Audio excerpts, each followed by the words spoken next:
चलिए दोस्तों वीडियो की शुरुआत करते हैं। सबसे पहली कंपनी की बात करते हैं। पहली कंपनी का नाम है दोस्तों MCX यानी कि multi commodity exchange of India limited. But इसको डिस्कस करने से पहले दोस्तों अगर आपने अभी तक चैनल को सब्सक्राइब नहीं किया है तो चैनल को सब्सक्राइब करके बेल आइकन को प्रेस कर लो ताकि आने वाली जितनी भी वीडियोज़ हैं उसका नोटिफिकेशन आपको सबसे पहले मिल सके। और अगर आपने अभी तक सेबी रजिस्टर टेलीग्राम चैनल को ज्वाइन नहीं किया है तो उसको जाकर आप ज़रूर ज्वाइन कर लो। उसका लिंक आपको डिस्क्रिप्शन में देखने को मिल जाएगा। लिंक के थ्रू जाकर चैनल को बिल्कुल फ्री में ज्वाइन कर सकते हैं। और एक डिस्क्लेमर भी है, जो भी न्यूज़ एंड अपडेट्स हम लोग कवर करेंगे वो सारी एजुकेशन पर्पस के लिए है, सीखने के लिए है। तो इसको किसी भी तरह का इन्वेस्टमेंट एडवाइस मत समझना, आप खुद से भी रिसर्च और एनालिसिस कर सकते हैं। तो चलिए दोस्तों वीडियो की शुरुआत करते हैं। सबसे पहले बात करते हैं MCX से रिलेटेड कुछ इंपॉर्टेंट न्यूज़ एंड अपडेट्स के बारे में। सो दोस्तों पिछले कुछ ट्रेडिंग सेशन की बात करें तो MCX की परफॉर्मेंस वन साइडेड नेगेटिव देखने को मिली है। अभी कंपनी 52 वीक हाई से 16.4% हमें नीचे देखने को मिल रही है। और ये 16.4% नीचे आने के लिए कंपनी को बहुत ज़्यादा ट्रेडिंग सेशन फेस करना नहीं पड़ा है। कुछ ही ट्रेडिंग सेशन में लगातार कंपनी ने गिरावट दिखाई है, इसी वजह से 16.4% कंपनी नीचे है।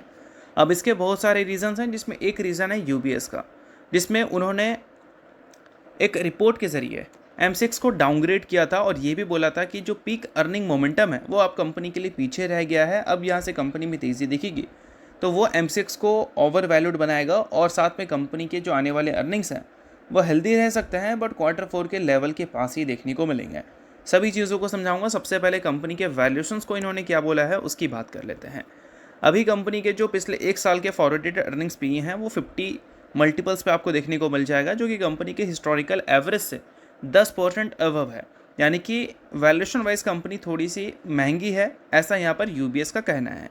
बट साथ में UBS ने ये भी बताया है कि अभी के टाइम पे कंपनी के लिए कोई कंसर्न है नहीं और कोई कंपनी के लिए कॉम्पिटिटिव प्रेशर भी है नहीं, बट कंपनी की हिस्टोरिकल एवरेज से ये कंपनी का करंट भी 10% ऊपर है। तो इस वजह से MCX क्वाइट एक्सपेंसिव बन जाती है। और इन सारी चीज़ों के बाद अगर हम बात करें कंपनी के आने वाले कल के अर्निंग्स को लेकर उनकी स्टेटमेंट्स क्या हैं, तो इसमें भी उन्होंने बताया है कि Q4 के जो एलिवेटेड लेवल्स थे उससे अगर कंपेयर करें Q1 को तो आपको चीज़ें थोड़ी नॉर्मल ही देखने को मिलने वाली है। बट Q1 में ऐसा नहीं कि नंबर्स कंपनी का ख़राब रहेगा, नंबर्स कंपनी के अच्छे ही रह सकते हैं क्योंकि कंपनी के वॉल्यूम हेल्दी आने के पॉसिबिलिटीज़ हैं Q1 में भी। बट चीज़ें अब कंपनी के लिए थोड़ी नॉर्मल वाली हो चुकी है कि उनकी बेसिस पर मे भी कोई बड़ी ग्रोथ रिपोर्ट ना करे MCX, ऐसा यहाँ पर UBS के रिपोर्ट्स में मेंशन किया गया है। बाकी अगर हम बात करें MCX के रीसेंट नंबर्स के कमाल के आने के रीज़न्स के बारे में, तो 2-3 रीज़न्स हैं, जिसमें एक रीज़न है दोस्तों क्रूड ऑयल, जो कि पिछले कुछ टाइम के मुकाबले अगर देखोगे तो थोड़ा स्टेबल हो चुका है। लगातार क्रूड ऑयल $100 के ऊपर चल रहा था, इस वजह से ट्रेडिंग्स दबाकर चल रही थी क्रूड ऑयल में। बट अभी क्रूड ऑयल का प्राइस $100 के नीचे आ चुका है।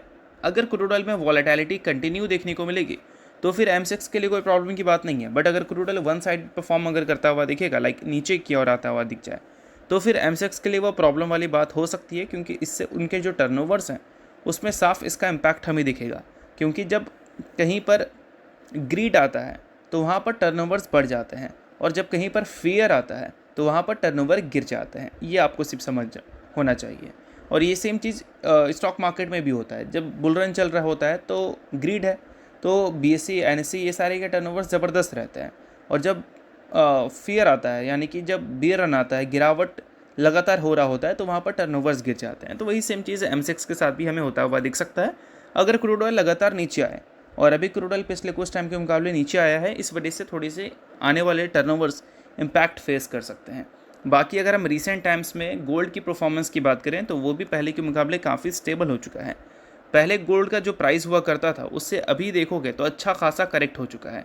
और ये करेक्शंस भी MCX के आने वाले अर्निंग्स में भी कोई खास ग्रोथ आने ना आते। यानी कि ग्रोथ कंपनी दिखा सकती है, बट Q1Q बेसिस पे ग्रोथ हो सकता है कि आगे चलकर थोड़ी हमें म्यूटेड होती हुई नज़र आ जाए। और इन सारी चीज़ों के बाद एक और न्यूज़ है MCX से रिलेटेड कि इन्होंने एक्सपैंड किया है अपने सिल्वर पोर्टफोलियोज़ को विथ सिल्वर 100 फ्यूचर्स कॉन्ट्रैक्ट, जिसको कंपनी ने लॉन्च किया है। तो ये भी एक तरह से देखा जाए तो MCX के लिए काफ़ी अच्छी न्यूज़ है। कॉमोडिटीज़ में कंपनी सबसे बड़ा प्लेयर तो है ही, बट अब ये कंपनी नए नए कॉन्ट्रैक्ट्स अगर लॉन्च कर रही है तो आने वाले टर्नओवर्स कंपनी के क्वाइट अच्छे हो सकते हैं। बट सभी चीज़ें डिपेंड करती है कि सिल्वर का परफॉर्मेंस कैसा है, गोल्ड का परफॉर्मेंस कैसा है, आयरन, कॉपर या फिर क्रूड ऑयल की परफॉर्मेंस कैसी है। तो ये सारी चीज़ों पे आपको ध्यान रखनी है। बाकी चीज़ें सिर्फ एजुकेशन पर्पज़ के लिए हैं, किसी भी तरह का रिकमेंडेशन नहीं है। दोस्तों फिलहाल रिजल्ट का पीरियड चल रहा है और रिजल्ट के पीरियड में हर कोई को अपनी कंपनी के रिजल्ट जानने हैं। तो इसके लिए क्या कर सकते हैं, आप सेबी रजिस्टर्ड रिसर्च एनालिस्ट के टेलीग्राम चैनल को ज्वाइन कर सकते हैं, जहां पर सबसे पहले आपको रिजल्ट्स की अपडेट मिलेंगी। साथ में उस कंपनी के टेक्निकल्स को प्रॉपर एनालिसिस कर यहाँ पर अपडेट किया जाएगा। जिसको भी चाहो तो आप चेकआउट कर सकते हो। ये आपके लिए बहुत ज़्यादा यूजफुल रहेगा, क्योंकि इससे आपको क्लैरिटी मिलेगी कि आपकी कंपनी की परफॉर्मेंस अभी के टाइम पे कैसी है और आगे कैसी हो सकती है। और ये सारी चीज़ें कौन देगा, सेबी रजिस्टर्ड रिसर्च एनालिस्ट। तो इसके लिए आप टेलीग्राम चैनल को ज्वाइन कर सकते हैं। ज्वाइन बिल्कुल फ्री में कर सकते हो। मल्टीपल कंपनी के चार्ट्स आपको दिख जाएंगे, जिसको आप चेकआउट भी कर सकते हो। तो लिंक डिस्क्रिप्शन में है, लिंक के थ्रू जाकर चैनल को ज्वाइन कर लो। तो चलिए दोस्तों बात करते हैं अगली कंपनी के बारे में। अगली कंपनी का नाम है CDSL यानी कि central depository services India limited. हर दूसरा इंसान CDSL से रिलेटेड इस बात को लेकर परेशान है कि CDSL क्यों खराब परफॉर्म कर रही है, और ख़राब परफॉर्म अगर कर रही है तो चलो ये हर दूसरी कंपनी का कहानी है अभी के टाइम पे। बट CDSL अच्छा परफॉर्म कब कर सकती है, तो आपके लिए ये काफ़ी बड़ी गुड न्यूज़ रह सकती है, जो मैं आपको इस वीडियो में बताऊंगा। बट 2026 की बात करें तो कंपनी के लिए काफ़ी ख़राब गया है। 2026 का साल नहीं, 2026 का फाइनेंशियल ईयर 52 वीक हाई से ये कंपनी 33% से ज़्यादा नीचे रही है।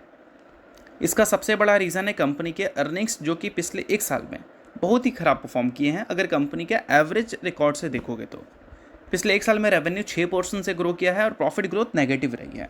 और वही पहले का रिकॉर्ड देखोगे तो डबल डिजिट में रेवेन्यू एंड प्रॉफिट ग्रो किया करता था, जो कि इस बार बहुत ही ख़राब परफॉर्म किया है। और इसका एक काफ़ी बड़ा रीज़न ये है कि 2026 के फाइनेंशियल ईयर में मार्केट अच्छा नहीं किया है और बाज़ार में रिटेल इन्वेस्टर का पार्टिसिपेशन कुछ खास अच्छी हमें देखने को मिली भी नहीं है। एक डेटा निकल कर आ रहा है डीमैट अकाउंट एडिशन का, जिसको अगर हम कंपेयर करें 2025 से, तो डीमैट अकाउंट एडिशन में इस बार 22% की फॉल देखने को मिली है। इसका सबसे बड़ा रीज़न ये है कि मार्केट वॉलेटिलिटी जो बढ़ी है, उस वजह से नए लोगों का मार्केट में कुछ खास इंटरेस्ट दिखा नहीं है। और नए लोग मार्केट के साथ अगर जुड़ेंगे नहीं तो ऑब्वियस सी बात है गिरावट तो CDSL जैसी कंपनीज़ के अर्निंग्स में दिखेगा ही, क्योंकि ये टर्नओवर्स पे डिपेंड करती है और टर्नओवर्स बाज़ार के मार्केट वॉलेटिलिटी में तो बिल्कुल भी अच्छे नहीं होते हैं। बट अभी पिछले कुछ टाइम से बाज़ार में जो वॉलेटिलिटी है वो थोड़ी रिड्यूस हुई है, तो टर्नओवर्स में उसका साफ असर भी हमें दिख रहा है। अभी BSE के इक्विटी टर्नओवर्स के डेटा को अगर आप देखोगे तो अप्रैल और मई का महीना में अच्छा देखने को मिल रहा है। अप्रैल के महीने में जो एवरेज टर्नओवर है पर डे का, वो लगभग 9,000 करोड़ के करीब है, और जो मई के महीने में एवरेज टर्नओवर है वो 10,000 करोड़ के ऊपर निकल चुका है, जो कि काफ़ी अच्छी बात है। और इन 2 महीनों को अगर इसके पहले के 2 महीने से कंपेयर करें तो वहाँ पर 7-7,500 करोड़ का एवरेज हमें देखने को मिल रहा था। यानी कि अगले क्वार्टर्स में CDSL के Q1Q बेसिस पे अर्निंग्स अच्छे आने की पॉसिबिलिटीज़ हैं। बट हाँ, अभी जून का महीना आना बाकी है। जून का महीना भी अगर सही जाए तब डेफिनेटली अच्छे आने की पॉसिबिलिटीज़ रहेंगे। और सेम चीज़ अगर हम NSE का भी देखें तो NSE का मई का महीने का जो टोटल टर्नओवर दिखा है वो इतना दिखा है, ठीक है, लगभग 26 लाख करोड़। और एवरेज अगर देखोगे तो कितना है, 1,41,000 करोड़ का एवरेज है पर डे का। इसको अगर हम अप्रैल के महीने से कंपेयर करें तो 1,34,000 करोड़ से बढ़कर 1,41,000 करोड़ हो चुका है भाई। तो NSE का भी टर्नओवर मई का महीना में अच्छा किया है और BSE का भी अच्छा किया है, तो इस वजह से कहीं ना कहीं आने वाले अर्निंग्स अच्छे आने की पॉसिबिलिटीज़ काफ़ी ज़्यादा रखती हैं अगर हम CDSL की बात करें तो। बाकी अगर आपने अभी तक सेबी रजिस्टर्ड टेलीग्राम चैनल को ज्वाइन नहीं किया है तो उसको जाकर आप ज़रूर ज्वाइन कर लेना। उसका लिंक डिस्क्रिप्शन में है, फ्री में ज्वाइन कर सकते हैं। और सेबी रजिस्टर्ड टेलीग्राम चैनल उनके कॉल्स वगैरह भी दिखते हैं, जिसको भी चेकआउट आप कर सकते हो। तो लिंक डिस्क्रिप्शन में है, लिंक के थ्रू जाकर चैनल को ज्वाइन कर लेना। अब बात कर लेते हैं अगली कंपनी के बारे में, जिसका नाम है TD पावर सिस्टम लिमिटेड। हाल ही में दोस्तों TD पावर की बात करें तो अर्निंग्स इसने रिपोर्ट किया था, उसके साथ 1:2 के रेशो में स्प्लिट की भी अनाउंसमेंट इसने की थी, जिसमें एक शेयर के बदले अपने इन्वेस्टर्स को 2 इक्विटी शेयर इसने देने का फैसला किया था। सो अगर आप इस कंपनी के इन्वेस्टर हैं तो बेशक इस न्यूज़ को आप नोट कर सकते हैं, इन्वेस्टर नहीं आप इग्नोर कर सकते हैं। न्यूज़ थी इस वजह से मैंने बता दिया, बाकी ये किसी भी तरह का रिकमेंडेशन नहीं है। तो होप करता हूँ ये वीडियो आपको अच्छा लगा होगा। लाइक कीजिए, पहली बार सब्सक्राइब कीजिए। वीडियो के लिए बहुत बहुत शुक्रिया।